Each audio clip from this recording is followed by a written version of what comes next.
কাল উল্টো রথ, জগন্নাথের মাসির বাড়ি থেকে বাড়ি ফেরার দিন। কিন্তু তার আগেই ঘুরে চলে এলাম চাঁপাডাঙ্গায় অনুষ্ঠিত হওয়া ইস্কনের একটি রথযাত্রার অনুষ্ঠানে। এখানে রথযাত্রার দিন থেকেই 7 দিনব্যাপী উল্টো রথ পর্যন্ত অনুষ্ঠান হয়। আর এই অনুষ্ঠান এবং রথযাত্রার সব পরিচালনার দায়িত্বে থাকে ইস্কন। এটাই হলো এখানকার রথ। এই রথের মাধ্যমে জগন্নাথ তার মাসির বাড়িতে এসেছে। হুগলি জেলার চাঁপাডাঙ্গায় এই অনুষ্ঠান চলছে। চাঁপাডাঙ্গা বাস স্ট্যান্ডের একদম সন্নিকটে তোমরা দেখতে পাচ্ছ ফ্লাইওভার। চাঁপাডাঙ্গা যে ফ্লাইওভার নতুন হয়েছে তার নিচেই একদম এই অনুষ্ঠান চলছে। ভেতরে ঢুকলেই দেখতে পাবে কি বিরাট এলাকা নিয়ে এই অনুষ্ঠান চলছে।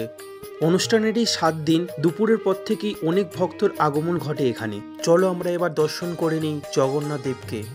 অসাধারণ লাগছে এই জগন্নাথ দেবকে। বলরাম এবং সুভদ্রাকে নিয়ে একই স্থানে অধিষ্ঠান করছে জগন্নাথ দেব।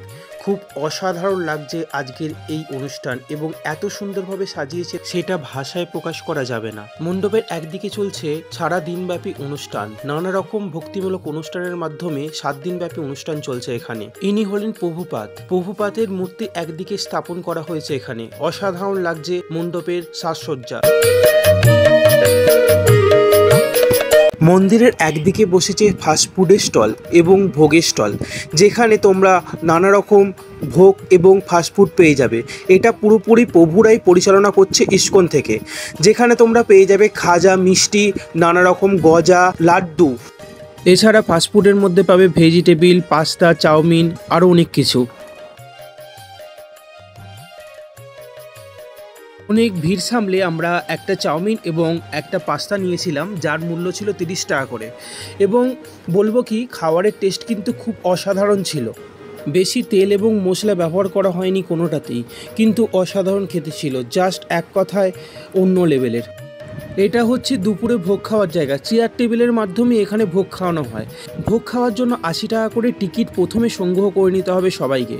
আর এখানে মায়েরা জগন্নাথের জন্য মালা তৈরি করছে। এটা কি সবাই জানো, এটা হলো খাজা। আর এটা হচ্ছে সবথেকে আমার ফেভারিট জিনিস, আর এটা অসাধারণ লেগেছে এখানে।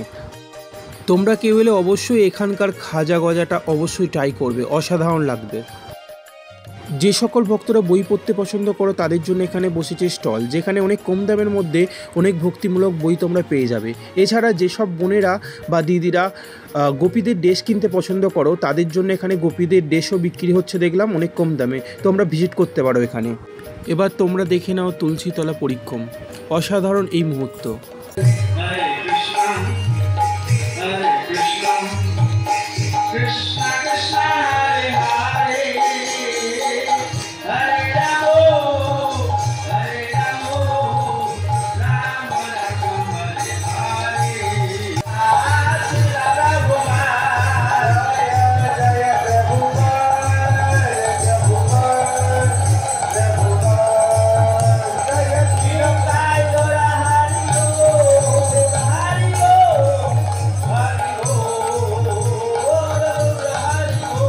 তারপরই শুরু হয়ে গেল সন্ধ্যা আরতি।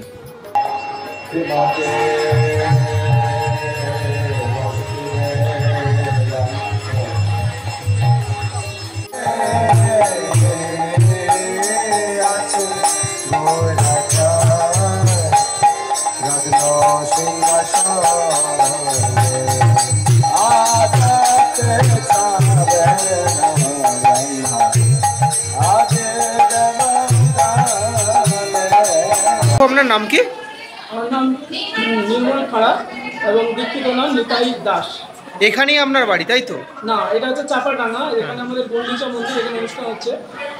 আমার বাড়ি হচ্ছে যেখানে মন্দির আছে ইস্কন আস্তারা, শ্রী রাধা গোবিন্দ মন্দির, ওই গ্রামের পাশেই বাড়ি। মানে এখানে যে চাঁপাডাঙ্গা এলাকায় যে ইস্কনের যে মন্দির আছে, আপনি যেখান থেকে মানে নিয়েছেন, দীক্ষা নিয়েছেন, ওটা কোথায়?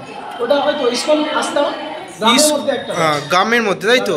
আর এটা রথযাত্রার অনুষ্ঠান হচ্ছে, তাই তো? এটা রথযাত্রা অনুষ্ঠান। এখানে 8 দিন চলছে, 9 দিন। মানে প্রত্যেক বছরই কি এখানে অনুষ্ঠান হয়? প্রত্যেক বছর আমাদের একটা অন্য জায়গায় হতো, এখানে একটু বৃষ্টিতে জল জমে যাওয়ার কারণে আমরা এখানে আবার নতুন করে এই জায়গাটা সিলেক্ট করেছি।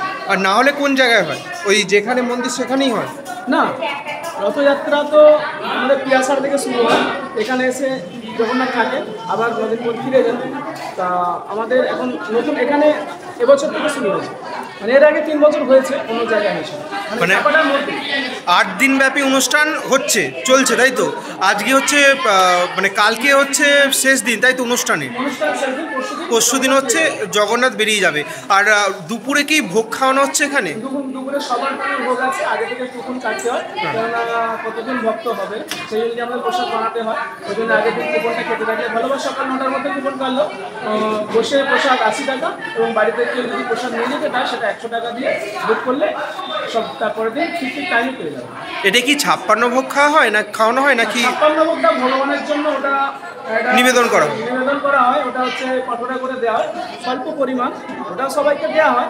কিন্তু মেন যে বড় রান্নার প্রসাদ ওটা নানা রকম বিভিন্ন রকমের সবজি, ডাল, তরি তরকারি, পায়েস, আপনার হচ্ছে চাটনি, এই সমস্ত দিয়ে দেওয়া হয়। মানে ভালো রকমই এখানে ভগবানের ভোগ নিবেদন করা হয় তাই তো? আর 56 ভোগ যে ভগবানের আসল যে একদম নিবেদন করা প্রসাদ সেটাও সবাইকে দেওয়া হয়, ভক্তদেরকে দেওয়া হয় তাই তো?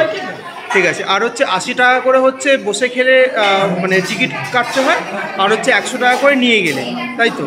ঠিক আছে। আর হচ্ছে রথযাত্রার দিন যে অনুষ্ঠান হবে, এখান থেকে রথ যে যাবে মানে উল্টো রথের দিন, সেদিন কি এখানে কুপন কেটেই প্রসাদ দেওয়া হবে নাকি এখানে অন্যভাবে প্রসাদ? ওই দিন তো রথ যাওয়ার প্রচুর একটা ঝামেলা থাকে, মানে রথের র্যালিকে সাজানো, তাদের টিম ঠিক করা, কারা কীর্তন করবে, কারা মৃদঙ্গ বাজাবে, কারা পূজারি হবে, এইগুলো মেনটেন্স করতে গিয়ে ওই রান্নার ঝামেলাটা থাকে না। যারা শুধু ভক্তরা থাকে তাদের জন্য শুধু একটু প্রসাদের ব্যবস্থা করা হয় সকালবেলা 9টা-10টার সময়, ওটা পাওয়ার পরই আমাদের রথের র্যালি সাজানো। মানে সর্বসাধারণের জন্য ওই দিন নয়? না, ওই দিন ঠিক আছে। কালকের জন্য আমাদের সর্বসাধারণের জন্য এখন কাল পর্যন্ত আছে।